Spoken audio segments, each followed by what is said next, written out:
Well, hello to you. Good morning and welcome to this very special Bath Life Business Surgery with Bath University. We're delighted to be able to put this one on. It's a really, really important topic. My name is Greg Ingham and thank you for joining us. Today we have a really important and stimulating session focusing on this cohort of students who've been so deeply affected by the pandemic, work experiences, project work, mentoring, first jobs, all more difficult, and of course additionally affected by many companies working from home. There hasn't been an office or a work culture to go to until fairly recently for many, many businesses. We'll be exploring how the university and Bath businesses can help students. We'll be hearing from, we're delighted to say, an all-star Bath Spa Uni cast, Abigail Branagan, Barrie Grey, Charlotte Godfrey, and Tony Stimson. And we'll also be hearing from Paul MacKenzie-Cummins of the civically minded Clearly PR, talking about Bath businesses, how his business has been responding, but more generally, how Bath businesses have been stepping up and what they might be doing in subsequent times. We hope it's set to give much needed inspiration and maybe some prompts to action for businesses watching today. And of course, whilst it's specifically about uni students, much of this applies to young people, whether sixth formers or at other stages of their own development. For Bath companies, it's in our interest because we need the sparked new grads and sixth formers precisely because of shortages in several sectors, as well as generally the power and vitality which young people give our businesses. Please do send your questions and thoughts using the Q&A button below. Do add your company name or educational institution to your question, or be anonymous if you prefer. I think we've had a couple already, which is good. Note that today's business surgery is being recorded and will be on our Bath Life YouTube channel this afternoon. A few updates from us. Our next Bath Life Business Surgery is on Tuesday, the 19th of October, 11 a.m. with the University of Bath School of Management, a retail special. There's another one on the November 1st with the University of Bath School of Management, exploring sustainability, both strong topics. And may I say about both Bath Spa University and the University of Bath, it's superb how both organisations, so important to our city, of such scale, are contributing to the conversation in Bath in business and cultural ways. So thank you to both.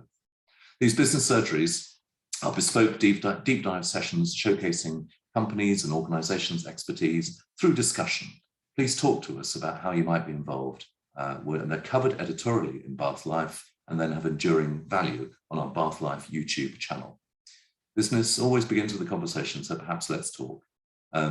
We had our awards last week, Bath Life Awards on Tuesday, a joyous occasion, just brilliant to see the businesses of Bath back together again once more. Look out for a particularly lovely video. We've seen the rough cut of It's superb, and then full coverage in Bath Life, the issue out on October 8th, so a couple of weeks just yet. And preparation has already begun for next year. We'll be back to our normal spring schedules. It'll be March 3rd. And talk to us if you want to be involved. Such has been the response, by the way, to this year's awards. We've actually brought forward table sales. There's a limited number now available. It's great to see. We're brought back out there. It's lovely. Another version of being out there will be on 22nd of October, which is the Bath Property Awards. It's the Apex City Bath Hotel. Just a great gathering of property, pro services, and so on. Partner tables have already all gone on that, such has been the demand. A few single tickets available. EntreConf, just want to bring to your attention our Entrepreneurs Conference, which we ran in July, and one of our key partners, sponsors, was Bath Spa University. Superb to see them getting involved with entrepreneurs. Our next phase is a special EntreConf dinner on October the 11th at Avon Gorge Hotel, and it's a sort of strictly limited numbers, so look out for the detail in the invite for that. How it works is networking from 7, a live interview and questions with one of the Southwest's leading entrepreneurs, Simon Ware, who is the founder of Play Sports Network, which of course is based here in Bath, and an amazing international success story. And it'll be great to chart his course as an entrepreneur. It'll be a good opportunity to meet other entrepreneurs and to continue those conversations around EntreConf. At the heart of all we do is Bath Life. And we are so proud, and if anything, even more so in these times. We're so proud to publish a magazine that celebrates all the good stuff in Bath. Thanks for your support. Okay, let's do this. Let's bring forward our speakers. We're going to do the Bath by Uni quartet, if that's a thing, as one group, and bring in Paul subsequently. So Abigail Branagan, so if we can have each on screen, would be great. Enterprise and Innovation Hub Manager. Barrie Grey, Head of Careers and Employability. Charlotte Godfrey, Business Startup and Entrepreneurship Coordinator. And Tony Stimson, Business Development Manager. So thank you very much. We'll have a couple of questions with you each. And then as mentioned, we're bringing in Paul MacKenzie-Cummins, founder and MD of Clearly. Welcome to you all. I hope this finds you well at the beginning of the academic term, and you're all fighting fit for the interesting challenges ahead. Abby, if I may begin with you, if that's okay. Talk us through, from a work experience and opportunities point of view, talk us through how Bath by Uni students have been responding to the pandemic. Well, I'm based down at the studio in Palace Yard Mews, which is Bath by University's enterprise and innovation space. So we have a whole mix of people within this building, from some students, micro businesses, startups, sole traders, all working on creative technology projects. So I think what we found in this building is a real kind of increase in interest from students to get involved in various aspects of work within the building. So the studio ourselves, we've run regular placements. We've got a professional placement year student with us at the moment. And from the careers and employability team, they've been running some fantastic program of virtual internships, digital internships, which has meant that our residents here and the team at the studio have been able to work with students on set projects over a period of time where they've been paid, but they've been working virtually. And although, like you mentioned earlier, it means that they don't necessarily get the sense of being in the space, they still get to be sort of part of more of a virtual network. And in terms of flexibility, it means that they don't necessarily have to be living in Bath to sort of engage with those placement opportunities. They do see, I mean, sorry. But tell us about some of the specific type of work. You mentioned about some of it has been paid, or project work, or specific? Yeah, everything and anything. I mean, what you'll find, obviously, I think with the pandemic, everything has gone online. So in terms of our residents here, their hunger is to bring experience of digital marketing. Any sort of student that can support, they're all very savvy in that area. So that's supporting getting them online, getting digital marketing channels up. But we've worked on a number of things. We've worked with a creative media student that's created a video for our homepage of our new website that she worked on remotely. We've had a student from business and management who did an impact report looking at the impact of the studio and how it supports innovation culture, and she got to interview all sorts of senior people in the university for that. So in terms of actually growing their networks, these opportunities have been fantastic because they've really been able to kind of meet more people within the kind of creative sector within the university, and from that other kind of opportunities snowball. But it's been really, really diverse. And with our residents as well, we've had one resident that had some funding to do a pop-up space down on Milsom Street. And through that, we were able to engage our sort of fine art students, and they were able to showcase their work. They've had a whole year of nobody seeing the amazing work they've been creating. And then all of a sudden, they were able to kind of showcase it within the public domain again and have people coming in and seeing and feeding back. So again, for their confidence, it's been amazing. But certainly the skills that you're seeing, that sort of creative mindset, resilience, all that's really kind of coming through in bucket loads with students, which has been great to see. I mean, you're sounding, dare I say, sort of relatively upbeat, and I'm sure that you know, in all of this, as you've been navigating, the university's been navigating, and the students, these have been, you know, very tough times. But talk through about some of the changes of approach which you and the team there have applied now that perhaps wouldn't have been in place a couple of years back. In terms of working with students, I think a much more flexible approach with students. I think, again, we are all very, like you mentioned, mindful of the pressures that our students have been under. So as a team, it's looking at any way we can make these placement opportunities as flexible for them as possible. So that blended learning, now we're back on site, so our placements can come into the building if they want, but equally we support that kind of working from home as well. So trying to be as flexible as possible, and also to really work with them to identify what skills they want to develop through the placement, and being really, really focused on ensuring that any work experience opportunity that they have with us, that they come out of it feeling that they've kind of developed themselves in areas that they've wanted to. And how might, how might Bath businesses be involved? Well, in terms of our residents, who are all sort of Bath businesses, they've been involved through also curricular placements. So working with academics, we often broker those relationships to see how they can set a project or an opportunity for a cohort of students to work on. And in terms of taking advantage of the placement schemes that the Careers and Employability team have put into place, which have been the funded placements. So I think really kind of reaching out, and also reaching out just to have kind of conversations. The nice thing about our student placements that we've had on site here is because part of the studio itself, we want to support businesses that are inclusive, are generous with their time, and the businesses really have. They've sat down and had a cup of coffee just to talk to a student about potential career paths or advice about a particular area. So just giving time, inviting to networks, and really kind of listening to what students' needs are, I think. That's good. We'll come back to you, Abby, as part of the panel in a session. I'd like to ask a couple of questions to Barrie now, as in his role as head of careers and employability. Barrie, that must have been affected these last 2 years compared with previous times. What's been new for you and how you've approached it?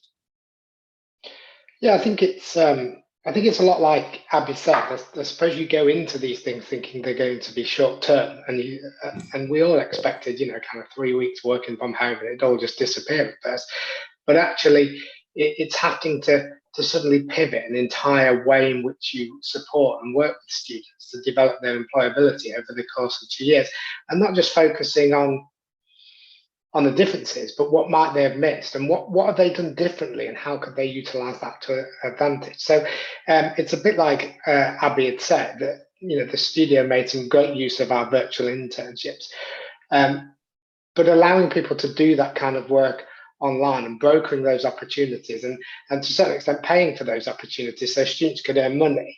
I think people forget that the impact on students wasn't just learning, but it was work and income, in the same way that other people suffered, and therefore the chance to help them build skills and experiences, earn some money at the same time in a flexible approach, I think has prepared them for the way the world's going to work afterwards. That things are going to be a lot more project based, are going to be a lot more flexible, are going to be able to be done, across boundaries that previously we couldn't overcome without expensive commuting or train tickets or flying around the world.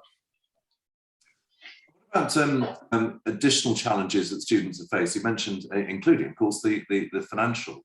But what about, for example, the sociability that work provides? If you're, shoulder to shoulder with work colleagues and so on. First of all, there haven't been as many opportunities for that, and secondly, where there have been, much of it has been digital. How have you responded as a university to that? Yeah, I think one of the things that we've done is increased our mentoring position. It's like Abby had just said, those one-to-one conversations are absolutely critical. This guidance of saying, I've not just been in your situation recently, but I can put myself back in your shoes coming out of university. I think something that isn't always obvious is that we think that people come to university because they're, academically very skilled, and they're very confident, and they're very good at articulating, and they're ready for the world around them. And in reality, a lot of our students come to us as the first person in their family to go to university. They don't have that professional network. They don't really understand the expectations of them, or their expectations of work are not what we would imagine. And therefore, exploration, I think, is one of the key words we use a lot, is how do businesses help students explore their ideas, their values? we used to think in terms of students just going out, gaining experience, getting the skills, getting a job. But students now, the world is so wide in opportunity that they lack that confidence or that understanding of where they want to go. And so I think that opportunity to build confidence through network has been missing, but we put in a lot of mentoring. We made sure within our sort of virtual internships that this had to be exploratory, about confidence, about building conversations, about finding out how businesses work, as much as contributing to the business in their own effective movement. And it was, what was brilliant about it is it's almost a dual learning curve. There wasn't a person going, I'm a senior person within a business, you do this my way. We were all in it together. So in a sense, it was the student going, look, you could use social media in this way, because that's how I use social media in my life. And you can digitize elements of your business and you get those messages out in different ways. And that power of learning together and developing skills together, sometimes they call it reverse mentoring, I think really builds confidence of our university students. Yeah, I'm sure this whole process has been reverse mentoring for us all. We've all been seeking to understand and interpret and learn from it. I want to come back to one particular area for you that there's been some work in terms of regeneration. Can you just talk us through that, please? Yeah, I think we keep talking about this in terms of a talent pipeline and to an extent who's responsible for that. It's very easy to do that in a silo fashion, to say that people come through the educational system. The education system must prepare them for work. And like a sausage factory, they push them out the other end. And then we do hear from employers going, well, actually, do they have those key and critical skills in the right way? Are they learning things in the way that we need them to operate? So what we want to see is about what is it within a business? And Tony articulated this quite well at a meeting recently, that you'd really want to do, but you maybe haven't got the time or the resources to do, but you think you'd like to see that explored. I think what universities really can be doing is working with businesses on that kind of project sense of what is it you would like to see done? What is it you'd like to utilize of the talent at universities, and see them work with you to solve it, and in a multidisciplinary fashion. So I think what we want to do is see that talent brought to businesses, looking at projects that can help grow and develop those businesses without the risk of taking people on or increasing your payroll, and allowing those students to develop their mindset and their talents from that. And therefore, when they come out of university, they're much more knowledgeable about how business works. They should have acquired and applied the skills that they need to be useful to businesses around. And so it's that partnership and collaboration at this point to say, what is it we can do for you that really benefits our students' skills, abilities, and knowledge along the way. Thanks. And Charlotte, to bring you in, for creative students, of course, there's a great litany of some of the issues which could be articulated, but I'm wondering if the pandemic has actually created more opportunities, particularly for Bath Spa creative students. There's a greater need for communication and media skills, and likewise wider access to technology from a business's point of view. Have you seen the positives on that respect? Absolutely. I think one of the challenges for students and graduates as they move forward with their professional careers is confidence and going out and networking. So actually having the safety net of laptops and technology has enabled them actually to network in a different way, like through Zoom, through joining business networks that they wouldn't have otherwise done. And we've been encouraging that across the board with the support that we've been giving. And it's been interesting as the pandemic's developed, how that's kind of a hybrid approach has also developed, and you're seeing businesses and students and graduates wanting to blend that opportunity between technology and in person as well. And when we first went into the pandemic, and obviously everything went online, we went from having obviously opportunities and placements all aligned for our students to them all going away within a week. So we had to react really quickly to that, and we put forward a program of digital internships, which have been touched on by Abby and Barrie already.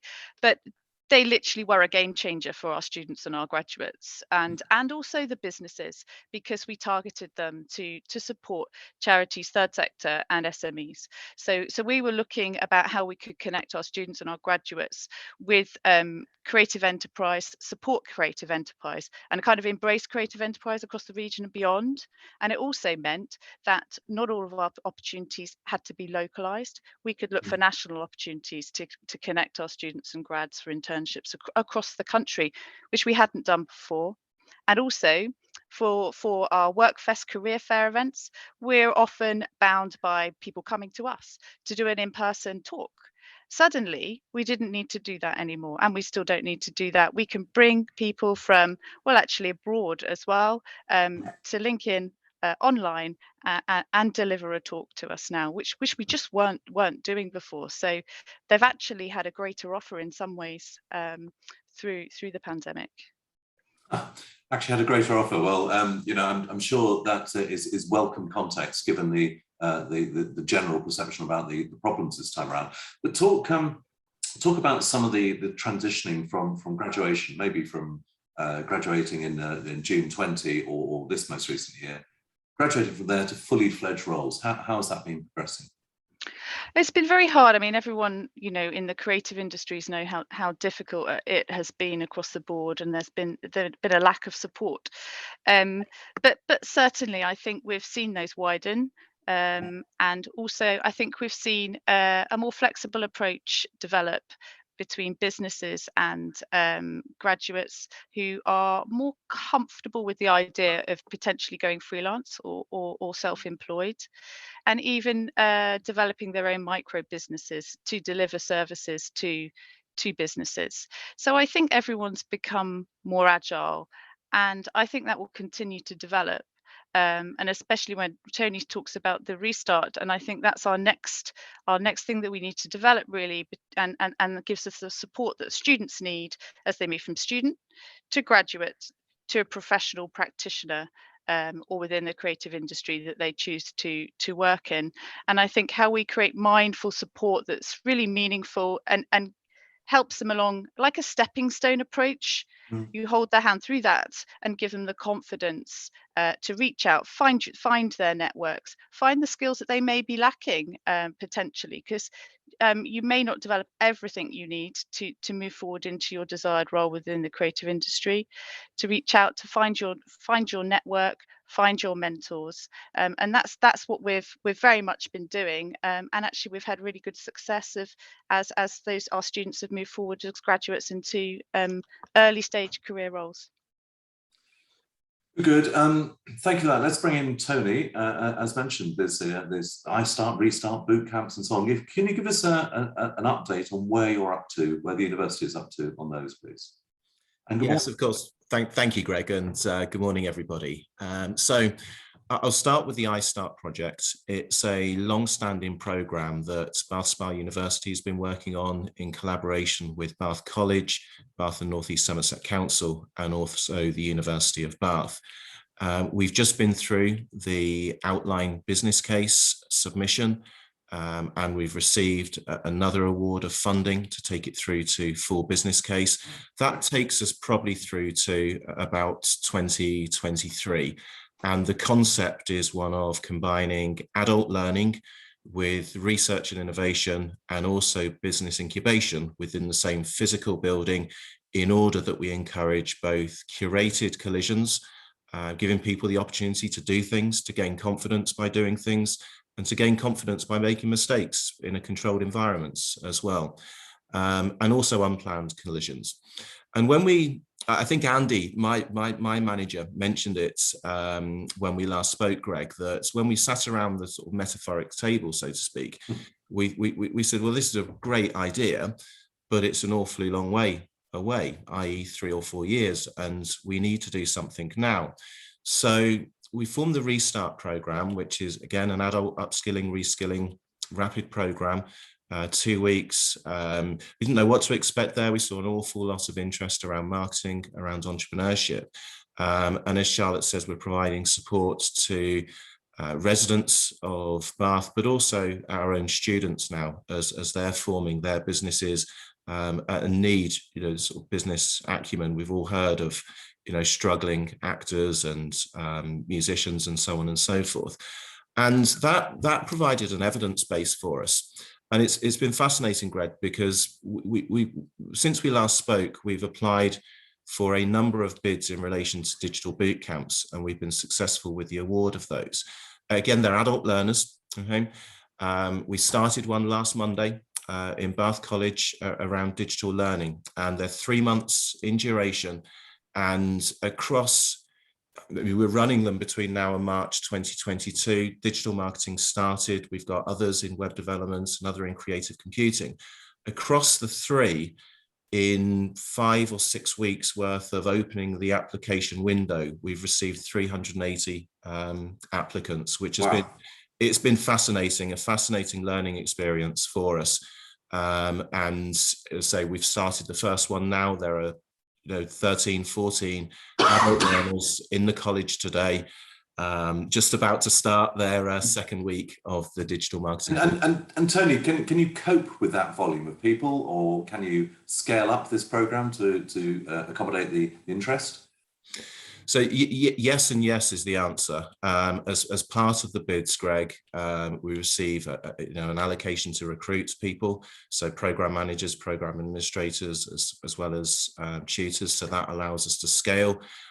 We can also run boot camps side by side.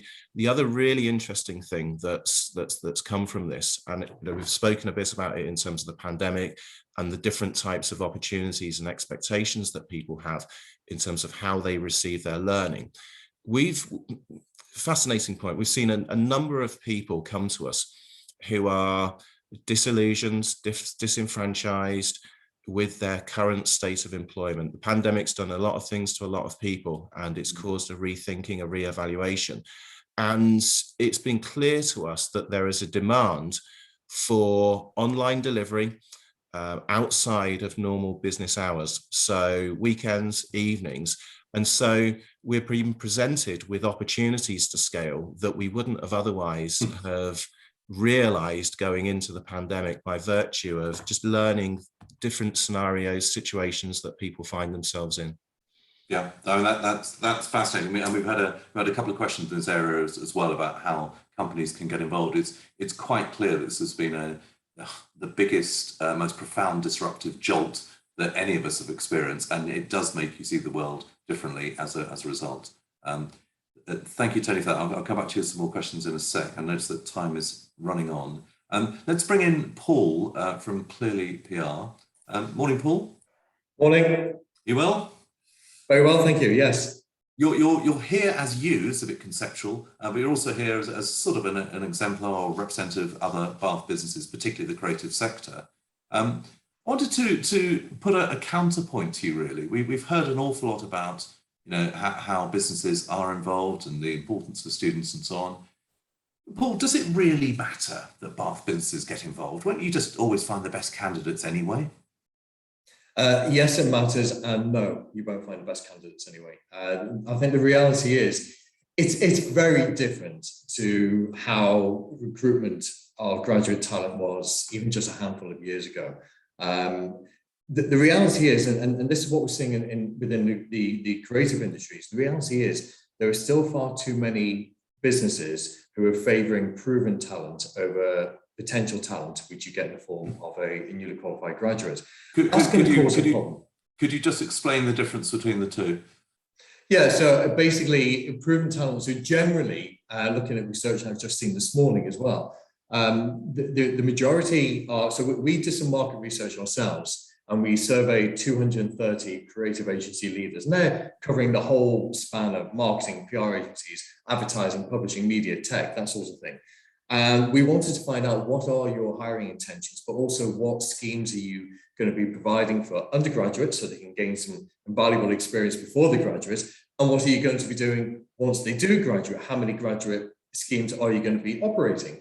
And the numbers are down significantly. They really are. And what we're seeing is businesses are favouring those who've got 2 or more years post-graduation experience. Now, we get that because that's plugging an immediate gap within organisations. The problem is going to arise in 12 months' time. Because when those people are looking to progress, well, it's going to be very, very hard for them because there's not the raw talent coming in to take the more entry-level kind of junior role. So it will bite us all on the backside if we don't address it. So I think targeting graduates before they leave university and as soon as they leave university has to be critical to all business thinking. And I think we need to move on from just thinking we need to address the needs of the here and now in terms of our organizational hiring needs and start developing the future talent pipeline. And if that means bringing in a graduate and training them up and investing that time in them, that's great, because in 6 or 12 months, they'll be exactly where you want them to be anyway. So it's better for you as a business owner to focus it in that way rather than excluding the younger generation coming through.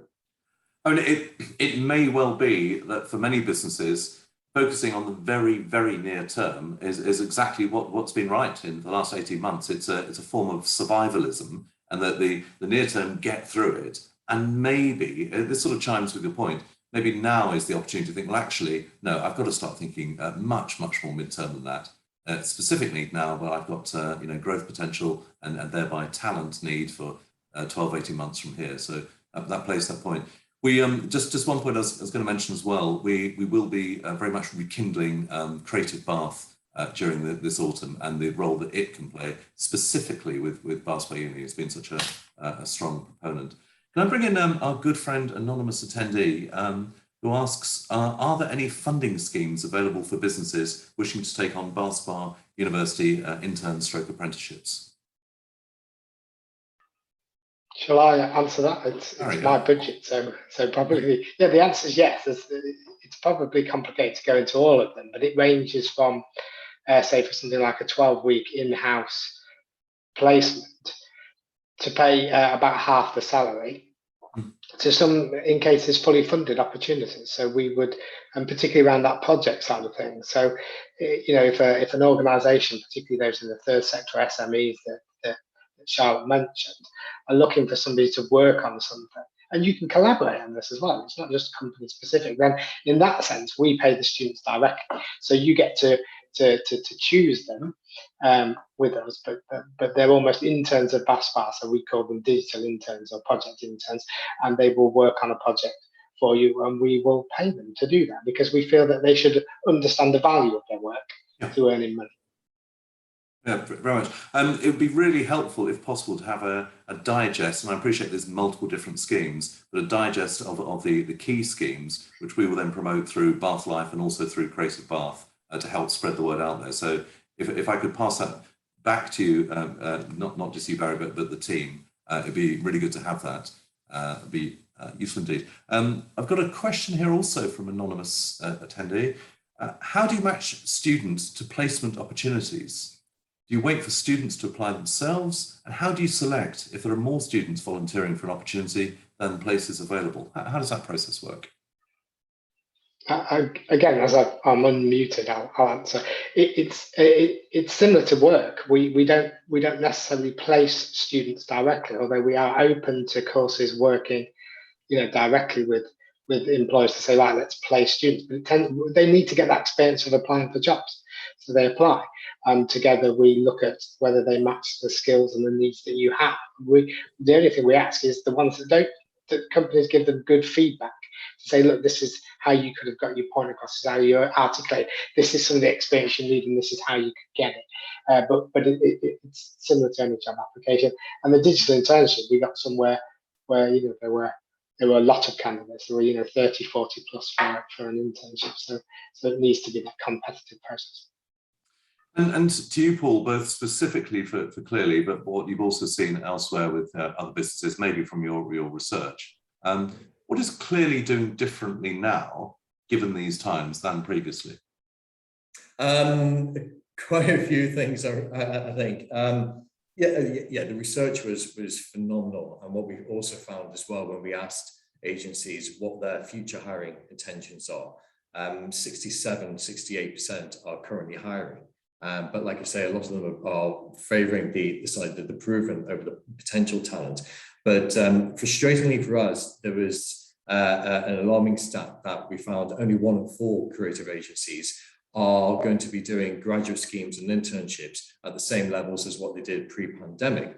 So we kind of like looked at that and thought, well, okay, that is going to cause some issues over the longer term, you know. And I think the creative sector has come through the pandemic now, very much so. And I think from April and May, there was a significant hockey stick uptick taking place. And that's expected to continue through to the end of the year and well into 2022 as well. So there's a lot of positives. But I think because of the introduction of the hybrid working model, you know, 50% of the agencies that we surveyed said they're going to go hybrid. 1 in 4 said they're going fully remote. And that, we feel, seems to be the reason why a lot of employers haven't done virtual internships. But we did a virtual internship. We were proactively contacted by somebody from Bath University in December, and she said, "Are you doing any internships?" Well, the answer at the time was no, we've never thought about doing it. And then we thought, well, hang on a second, this is a good idea. And so she started with us in January. We didn't actually physically meet her until August, but we were able to do a 9-month internship without any issue whatsoever. So it is doable. It's just about encouraging others. So we thought, well, let's try and take this a step further.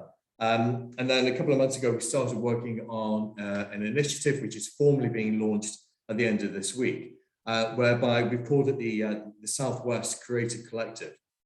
And it's a collaboration between creative agencies throughout the whole of the Southwest region, whereby we get together and we have a networking event once a month for maybe an hour, hour and a half or whatever. We have 2 or 3 speakers from different types of agencies who will share their experiences, share their knowledge and insights. There'll be some networking involved, and Charlotte and Abigail have talked a lot about the importance of networking, and it is critical, absolutely critical to future job success. But all of these agencies getting involved also have to commit to providing work experience opportunities for 2 people as a minimum over the next 12 months. And so far we've got just about to find out, we've got our 20th agency who are involved. So that's going to be 40, young people who may not have been given an opportunity to get that vital career-defining work experience. That opportunity is going to be there. So we aim to scale that over the next year and the year beyond that as well. Well, again, please pass on information. We'll echo chamber that through Creative Bath and through Bath Life. It's a great initiative and good for you for that. I want to come to that point you've touched on there, but to start with our uni quartet, which is about virtual work placements and the hybrid work model and so on. We all know that there's multiple different iterations of learning, including learning by osmosis, just being around people. That there are many advantages of virtual, but one of the downsides is that when you're off camera and you're sitting there in your room doing whatever, you're not hearing the buzz of conversations, you're not being able to have the light mentoring that would happen otherwise. How are you advising students, and how are you advising businesses to try and square that circle? Because that is just, you can replicate up to a point, but not completely. Perhaps Tony, I'm nodding vigorously. Yeah, I mean, it's something that we've looked at very carefully in relation to the bootcamp design, Greg. I mean, the digital marketing one is face-to-face, so we do offer students that opportunity for face-to-face peer support. But equally, some of the other ones that we're designing have more of an online skew, and so we're really considering how we provide alternative methods for osmosis, as you say it. And some of the things that we're building into the curriculum design include sort of WhatsApp type equivalent groups for the learners to both collaborate with each other, share ideas with each other, and also really gain off of that peer-to-peer support network, because we recognize that part of the learning exists absolutely online and in the classroom, but equally there's an awful lot that can exist and should exist outside of that. So we've been looking at that. The second thing is, how do we provide additional mentorship for the students? So we're doing that on a number of levels. So firstly, if I refer to it in terms of the technical content that they're receiving, web development or creative computing, digital marketing, we'll have somebody there as a sort of non-technical mentor, so a personal mentor. So we're providing that level of support. Have they got everything they need? Do they have any questions? Are there any concerns, and so on and so forth? And then we're providing drop-in sessions for people as well on a one-to-one basis. So they're receiving the content during either an online session with everyone or a face-to-face session with everyone. But additionally, we'll provide that online, it's optional, it's a drop-in session. They can just turn up, have a chat. Are there any things that they need to focus on? Are they behind on anything? But just, we're really being challenged in the way that we put these things together to provide that rounded approach, recognizing the fact that an online lesson can only go so far. So certainly yes and yes is the answer in terms of the design point for the boot camps. I wonder from the other Bathway Uni participants that this point that so much of learning is essentially mimetic. It's certainly in the workplace that you see or hear someone doing something and you attempt to interpret that and do it yourself if you don't know. But that sort of lower level learning can't really be replicated. You're not going to bother having a Teams call about a 5-second point that you might otherwise have heard. How are you preparing your students for that new hybrid world?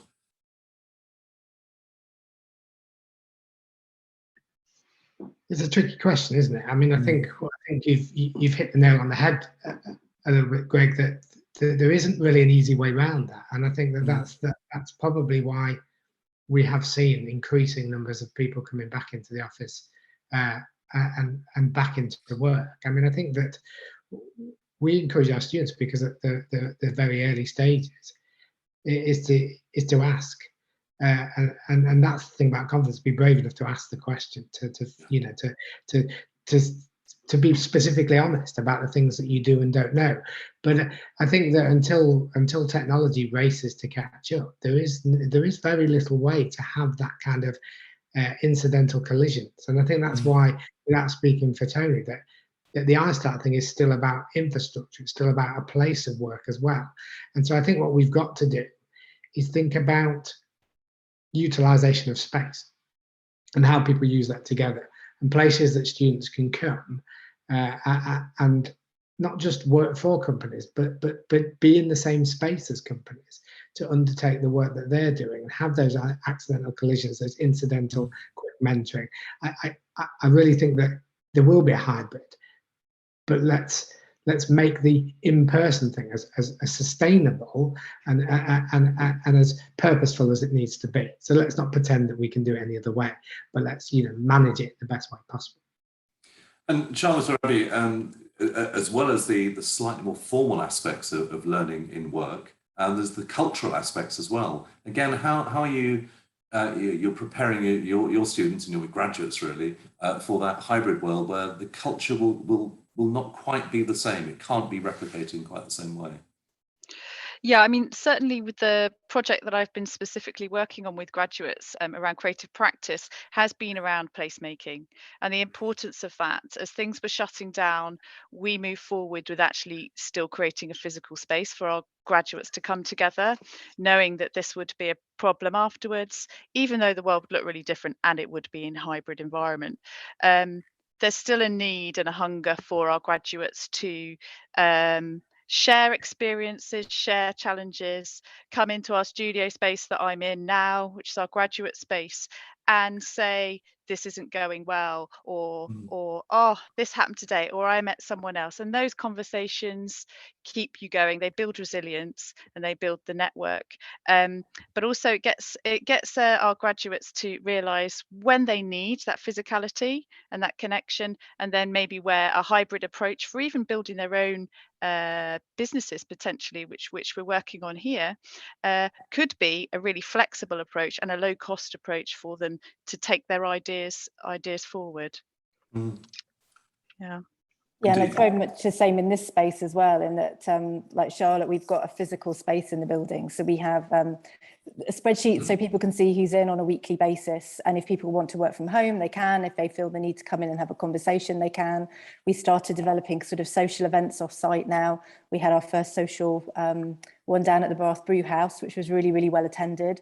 And there is, like you said, Charlotte, just a hunger now. I mean, we do use online forums like Slack channels, which go some way, but it doesn't, I think, replicate those serendipitous conversations that you have when you bump into somebody in a space. And Paul, less about your specific experience with your own internship and so on, but slightly more generally, those serendipitous moments, if you're going to be working, you and other businesses working in some sort of hybrid environment, what else can you be doing? What other tips would you give for businesses about how they can have those collisions as been talked about? I think you're right. It's important. I think we've all got an opportunity here to develop and potentially excel at a new way of working. And onboarding graduates, developing graduates for the first 2-3 years of their career. It is about that integration, without question. Hybrid working, realistically, probably is here to stay, certainly for the next 2 years or so at least. Whether it continues thereafter, I'm not altogether too sure, because I think people will enjoy that camaraderie, that day-to-day engagement with colleagues. They have work friends, and they start developing those relationships. But I think it's having that kind of mix is going to be vitally important, because as Barrie kind of alluded to as well, those kind of like daily conversations, the impromptu conversations, well, they're very hard to do in a virtual environment, but you can have a nice blend of being onboarded in a virtual world, and if you can mix it up with some physicality, some in-person as well, then that's great. I've spoken to a number of fellow PR agencies, and I was talking to one in Bradford-on-Avon the other day, and she was saying that, well, they get their team together between once and twice per month. And I was like, okay, that's great, that's working perfectly well. And they've got junior entry-level people within their business. Others are doing something very, very similar. So if you can amalgamate somehow the two, then we can make this so-called new normal a working environment that everyone is going to get the opportunity to thrive in and enjoy as well. This touches on the next point, which is quite clearly it's been tough, but it's not all been grim. So what are some of the positives that you have experienced, students have, and companies? Don't answer. Perhaps it's all been grim. I think from an employer's perspective, yeah, it's been a very surreal time, but it's also been a rocket up the backside for many of us in terms of actually looking, how do we bring in talent? How do we develop them? How do we retain them, more crucially? The creative industries are used to having relatively high turnover of staff. If you have people there for longer than two or 3 years, that's very good, because people are very ambitious within the sector, that they tend to be anyway. And I think we've all had to, as employers, recognize what is our value proposition. What are we going to offer that is going to make somebody want to stay and continue to progress their career with us? And to give you a recent example, we've got a graduate role advertised on our website. When I was doing the job spec for it, I was looking at it and I was thinking, this doesn't look very different. The actual job itself isn't much different to what any other PR agency in Bath or Bristol will be saying about their vacancy as well. But I was putting myself in the shoes of a newly qualified graduate and thinking, well, I don't know my backside from my elbow when it comes to PR. I don't know what progression looks like. So we put a wee little chart in there about, okay, well, you can come in at this level, then after 12 months, you'll probably go to there, then 18 months there. So they can look at that and track their progression. And what that does by default is demonstrate that we are here to invest in your future development. And I think that is key. And I think graduates are wanting someone to invest in them.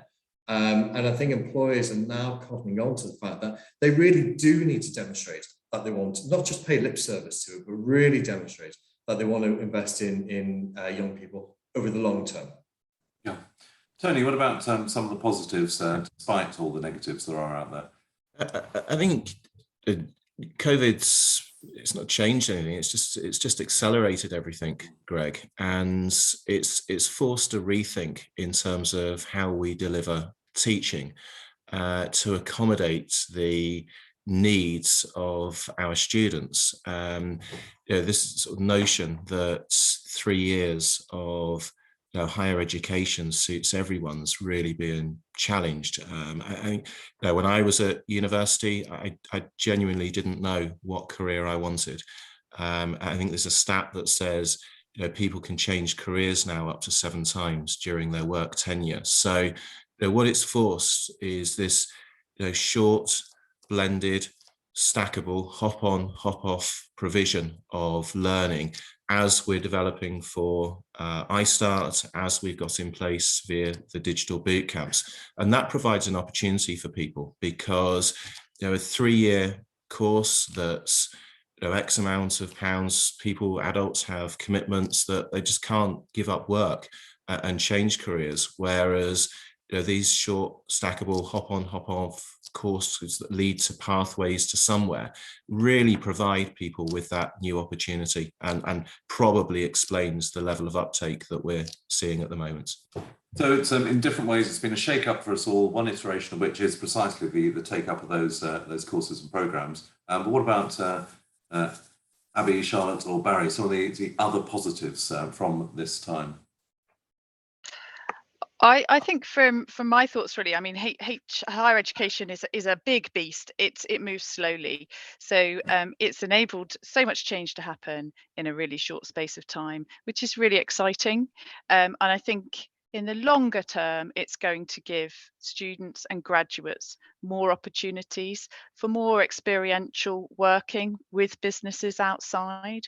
I think universities are getting better at looking outwardly rather than inwardly, which I think HE institutions often historically have done.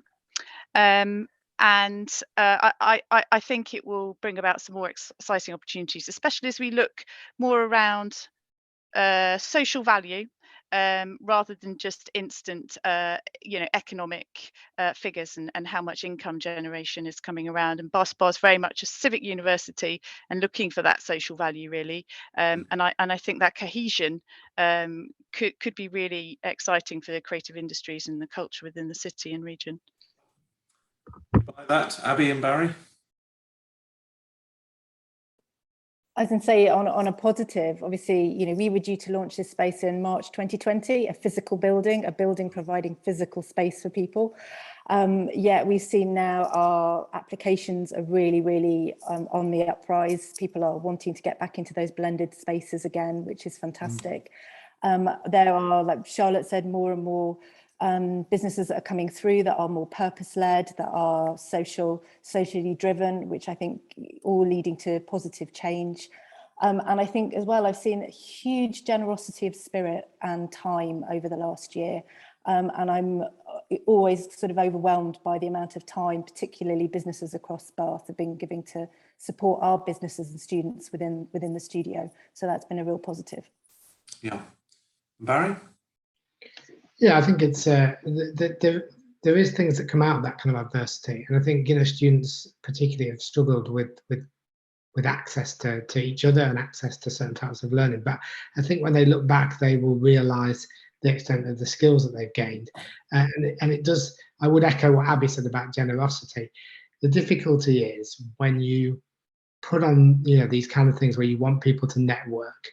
Do you generally ever get the kind of people that can make massive influence over people's career? Do students ever get to meet with CEOs of companies and things like that? And to a certain extent, being able to push certain things online so people can be in their own spaces or can be available at different times and then go back to work has meant that the people that our students have had the chance to meet and greet and talk to about their future has been much richer.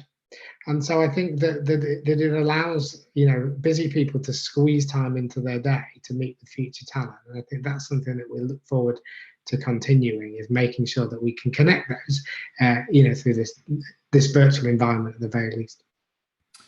So when, close to impossible question, but I'll try it anyway. When in years to come, we look back on this cohort of students, do you expect them to be in any way discernibly different, that they went through these times, been changed like no others? Or are they potentially the harbingers of a yet more thoughtful approach from universities as well as businesses? As you've each touched on, the great pause has also been the great accelerator.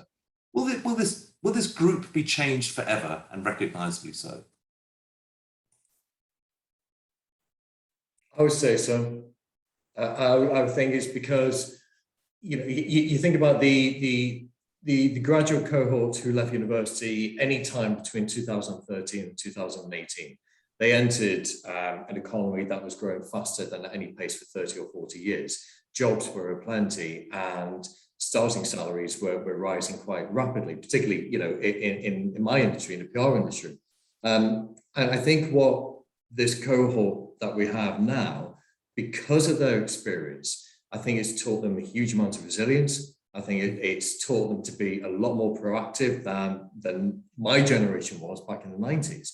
And I think they recognize that it's not enough to just go to university for 3 or 4 years, get your degree, and then think that's my ticket to a job. As an employer, no, I look for someone who has gotten off their backside during that 3-year period, has got some experience, some internship, they've demonstrated a genuine interest in the career that they're looking to go into. Even if they changed the career trajectory, they wanted to go into a different career, at least they've done something during that period to find out. So there's a lot more proactivity, and I think they're taking an awful lot more ownership. And we're seeing a huge amount on LinkedIn over the last few months, which is brilliant. 12 months ago, I could hardly find any graduates or students, but we're seeing undergraduates, those who aren't finishing until 2022 or 2023, they're on LinkedIn, they're putting themselves out there, they're getting those connections with the people who can potentially influence their career over the next 12 or 24 months. So I think they're going to be very savvy, and I think there's going to be a huge amount of talent. And if they've got that mindset to be more proactive, they will be brilliant as an employee. Absolutely brilliant. They'll be priceless. I suspect that's music to the ears of the Bath Spa Quartet, that combination of proactivity, resilience, and just simply, getting on with it. You've been dealt, we've all been dealt the hand we have. We can either sit back or can we try and seize whichever positives. Anyone like to either agree or demur from that point about this cohort will be separately identifiable in years to come as a change compared with other eras?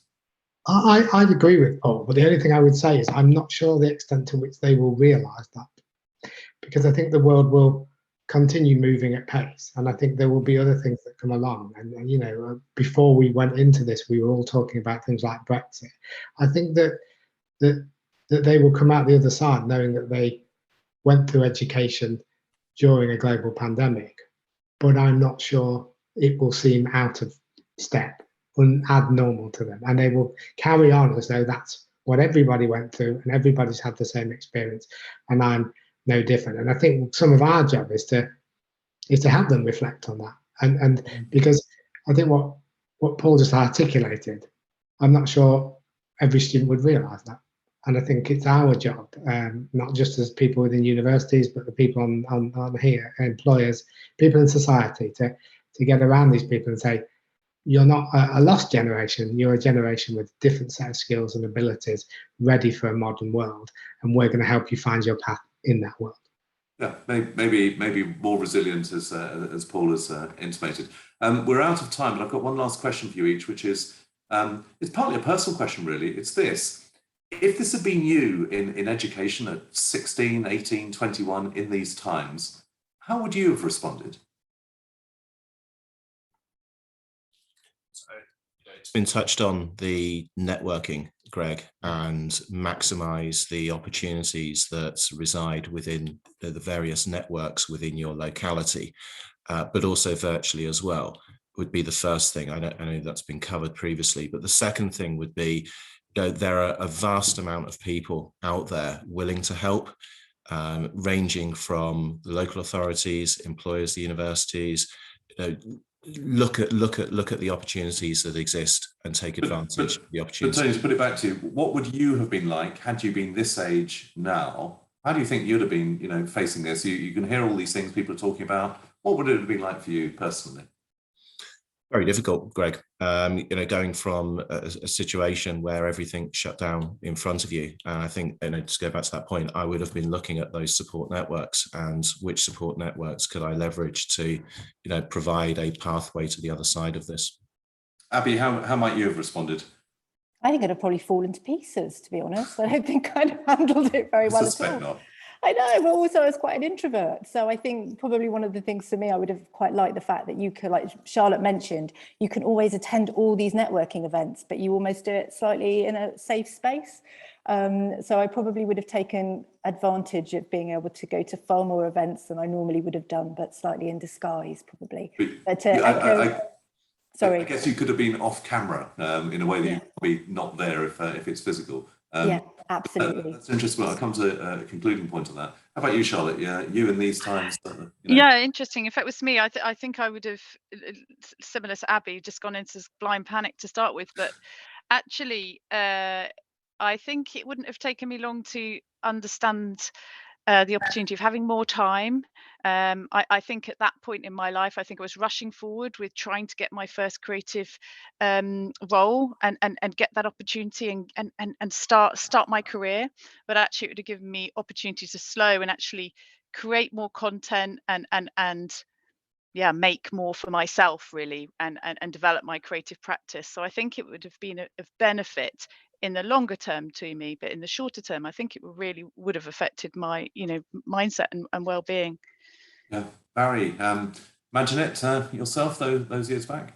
Yeah, it's tricky. I think to a certain extent, I would have tried to make the best of it and been quite pragmatic. But I think I would have been unsure as to what happens next, and I think I would have turned to family and friends for advice. And I think it comes back to that point we made that networks will always be critical, and people giving their time, particularly to those people who don't have professional networks, and family and friends sort of not realizing the massive impact they have on individuals is really important. So I think that's what I'd have turned to the people I most trust and said, what do I do now? And Paul, what would you have done? You said you're from the 90s generation. What had that been now? What would you have been like? I remember I went to university because I was going to be a history teacher. And in like 1994, 95, there was a real struggle for newly qualified teachers to get jobs. So I became quite disillusioned at the time. So I think I would do what I did then, which was very much, okay, well, what have I got in my skill set? What have I done that could be applied to something else? And similar to what Charlotte said, in a sense, it would have been taking a wee bit of time to think, okay, what can I do and how can I apply myself and what do I need to do to get there? My very first job was working in sales for a local newspaper, and I only went into it because I went to drama school for 7 years beforehand, and I just said to the interviewer, I said, well, sales is just acting on the phone, isn't it? And they gave me the job straight away. So yeah, it's just taking a wee bit of time and thinking, what are the options? What else can I be doing? And it might be something out of what I had previously experienced or expected I would be doing in the previous 3 years. Well, thank you. There's a couple of reasons for asking that question. One is for those students watching this, and the recognition, of course, that all of us at that younger stage did not have the career skills, the confidence, the whatever that you develop over a period of time. But two, each of you in all different ways also pointed out that there are positives to take from this time. And, you know, however much, of course, there's travails out there, it's quite clear whether it's a schematic approach through the university and teaching and reach outs and networks and so on, or a commercial approach and a civic approach from Paul as he's articulated, it's quite clear that there are pathways to take the benefits from these time and such that we might look back and think, well, actually, this has been a harbinger of a new way of working, despite the short-term difficulties which, of course, people are experiencing. We're through our time. I would like to thank our business surgery speakers from Bath University, Abigail Branagan, Barrie Grey, Charlotte Godfrey and Tony Stimson. From Clearly PR, Paul MacKenzie-Cummins. And thank you for all your insights and inspirations this morning, and also for those who've given their time and questions at this special session with Bath Spa University. And continuingly, thank you for your support for Bath Life. Good luck to you all in the coming months, and particularly very best wishes for the students watching this today. This has been a Media Clash production, and this has been our latest Bath Life Business Surgery. Thank you. Bath together, always. Thank you.